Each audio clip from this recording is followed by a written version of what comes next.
നല്ല ടേസ്റ്റി ആയിട്ടുള്ള ഒരു കുക്കീസിൻ്റെ റെസിപ്പി കണ്ടാലോ? ഞാനൊരു കുക്കീസ് ഉണ്ടാക്കിയ സമയത്ത് നിങ്ങൾക്കും കൂടി കാണിച്ചു തരാമെന്ന് വിചാരിച്ചു കേട്ടോ. അപ്പോൾ അധികം വലിച്ചു നീട്ടാതെ വീഡിയോയിലോട്ട് കിടക്കാം. അപ്പോൾ അതിന് വേണ്ടിയിട്ട് ഞാൻ ഈ ഒരു ഗ്ലാസ്സിന് 1 ഗ്ലാസ് മൈദയും 1/2 ഗ്ലാസ്സിനേക്കാളും താഴെ മാത്രം പഞ്ചസാരയും ആണ് എടുത്തിട്ടുള്ളത്. ഇനി ഇതിലേക്ക് കുറച്ച് ബേക്കിംഗ് പൗഡർ ചേർത്ത് കൊടുത്തിട്ട് നന്നായിട്ട് മിക്സ് ചെയ്തെടുക്കുക കേട്ടോ. അപ്പോൾ ഞാൻ ഇത്തിരിയും കൂടി പഞ്ചസാര ചേർത്ത് കൊടുത്തിട്ടുണ്ട്. പഞ്ചസാര മധുരത്തിനനുസരിച്ചിട്ട് ഈ മിക്സ് ചെയ്യുന്ന സമയത്ത് ഒന്ന് ചേർത്ത് കൊടുത്താൽ മതി. പിന്നെ നമ്മുടെ കയ്യിൽ നെയ്യാണോ ബട്ടറാണോ ഉള്ളതെന്ന് വെച്ചിട്ടുണ്ടെങ്കിൽ അതിനനുസരിച്ച് ചേർത്ത് കൊടുക്കുക. ഞാൻ നെയ്യാണ് കേട്ടോ യൂസ് ചെയ്തിട്ടുള്ളത്. നമുക്ക് ഡോ തയ്യാറാക്കാനും കുറച്ചും കൂടി സിമ്പിളായിട്ട് എനിക്ക് തോന്നിയിട്ടുള്ളത് നെയ്യാണ്. പിന്നെ നെയ്യിൻ്റെ നല്ലൊരു മണം എനിക്ക് ഭയങ്കര ഇഷ്ടമാണ് കേട്ടോ. ആ ഒരു മണവും ടേസ്റ്റും ഒക്കെ ബട്ടറിനേക്കാളും എനിക്കിഷ്ടം നെയ്യാണ്. അപ്പോൾ അതൊഴിച്ചു കൊടുത്തിട്ടുണ്ട്. ഇനി ഇതിലേക്ക് അല്പം വാനില എസൻസ് ചേർത്ത് കൊടുത്തിട്ടുണ്ട്. വാനില എസൻസ് ഓപ്ഷണലാണ്, വേണമെന്നുണ്ടെങ്കിൽ മാത്രം ചേർത്ത് കൊടുത്താൽ മതി.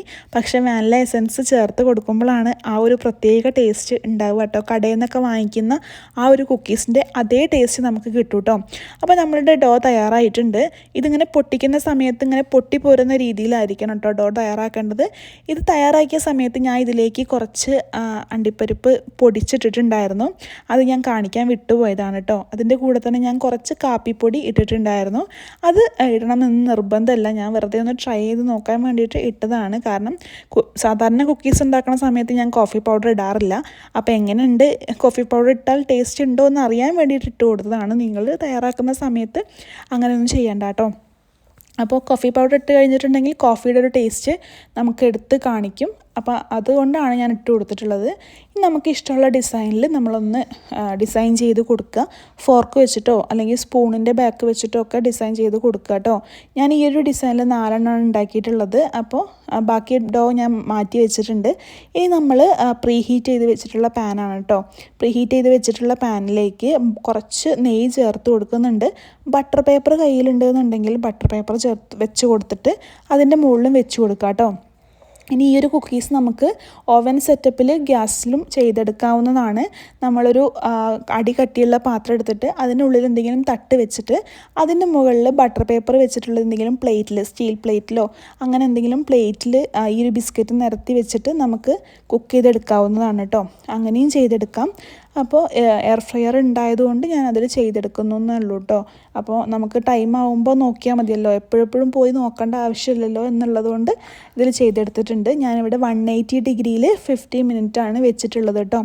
അപ്പോൾ ഇതൊന്ന് സെറ്റായി വരുന്നത് വരെ ഒന്ന് വെയിറ്റ് ചെയ്യണം. അപ്പോൾ നമ്മുടെ കുക്കീസൊക്കെ ഏകദേശം പൊങ്ങി വരുന്നുണ്ട് കേട്ടോ. അപ്പോൾ ഇത് ഏകദേശം ആവാറായിട്ടുണ്ട്. അപ്പോൾ അതുവരെ ഒന്ന് വെയിറ്റ് ചെയ്യണം കേട്ടോ.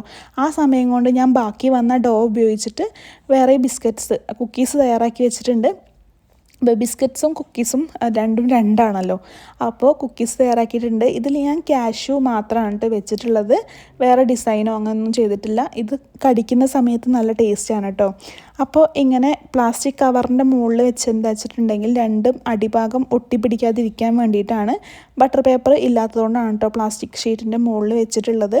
അപ്പോൾ നമ്മൾ കുക്കീസൊക്കെ റെഡി ആയിട്ടുണ്ട്. നമ്മൾ നന്നായിട്ട് ചൂടാറിയതിന് ശേഷം മാത്രമാണ് കേട്ടോ ഇത് എടുക്കാൻ പാടുള്ളൂ.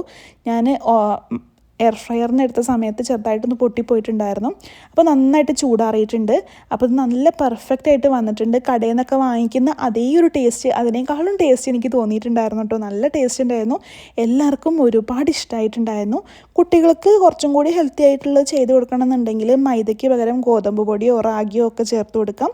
പഞ്ചസാരയ്ക്ക് പകരം ശർക്കരയും ചേർത്ത് കൊടുക്കാം കേട്ടോ. എനിക്ക് അതിനെക്കാട്ടും കൂടുതൽ ഇഷ്ടം ഉള്ളത് ഇങ്ങനെ ചെയ്തെടുക്കുമ്പോഴാണ് എനിക്ക് കുറച്ചും കൂടി ഇഷ്ടമുള്ളത്. അപ്പോൾ പുതിയൊരു വീഡിയോ ആയിട്ട് കാണുന്നത് വരെ ബൈ. എല്ലാവരും ചെയ്ത് നോക്കണേ.